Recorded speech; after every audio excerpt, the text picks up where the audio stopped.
అందరికీ నమస్కారం. రుచికరమైన మటన్ కర్రీ ఎలా తయారు చేసుకోవాలో చూసేద్దామా? ముందుగా ఒక బౌల్లోకి కట్ చేసిన మటన్ పీసెస్ తీసుకుని దానిలో సాల్ట్, పసుపు, కారం, పెరుగు, నిమ్మరసం వేసుకుని బాగా కలుపుకొని మూత పెట్టి పక్కనుంచాలి. వేరొక ప్యాన్లో ఆయిల్,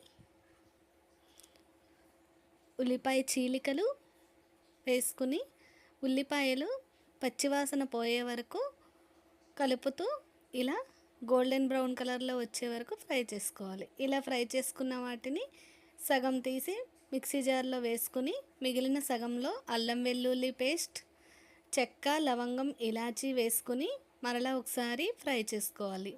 ఇలా ఫ్రై అయిన దానిలో ముందుగా కలిపి ఉంచిన మటన్ వేసుకుని దానిలో పచ్చిమిర్చి కూడా వేసి కలుపుతూ కూరని మగ్గనివ్వాలి. ఇలా ఆయిల్ పైకి తేలిన తర్వాత మూత పెట్టుకుని కూరని ఇంకాస్తసేపు మగ్గనివ్వాలి. ముందుగా తీసి ఉంచిన ఉల్లిపాయ ముక్కల్లో టమాటా, జీడిపప్పు వేసి మెత్తగా పేస్ట్ లాగా చేసుకోవాలి.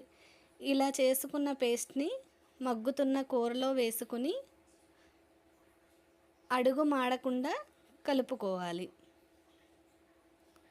ఇలా కలుపుకున్న దానిలో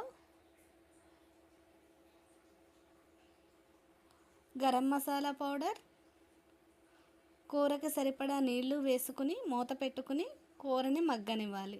ఇలా కూర మొత్తం దగ్గర పడిన తర్వాత దానిలో కొత్తిమీర వేసి మరలా ఒకసారి కలిపి బౌల్లోకి తీసుకుంటే ఎంతో రుచిగా ఉండే మటన్ కర్రీ రైస్లోకి, చపాతీలోకి, జీరా రైస్లోకి దేనిలోకైనా చాలా రుచిగా ఉంటుందండి. Thanks for watching.